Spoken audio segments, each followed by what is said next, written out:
Pamer kedekatan dengan Gus Miftah, Prabowo janjikan susu gratis. Bakal calon presiden 2024 Prabowo Subianto menyapa ribuan guru ngaji di daerah istimewa Yogyakarta pada Rabu 20 September 2023 siang.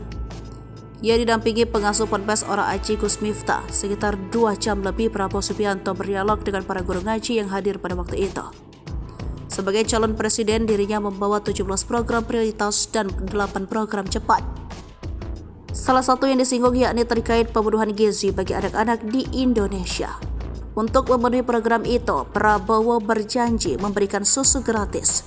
Ia meyakini jika program-program yang dikemas tersebut dapat diterapkan, bukan tidak mungkin Indonesia akan menjadi negara kuat, adil, dan makmur.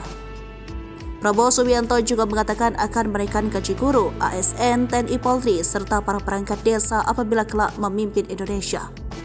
Isu-isu strategis lainnya juga turut disinggung Prabowo Subianto saat berpidato di depan ribuan guru ngaji yang hadir.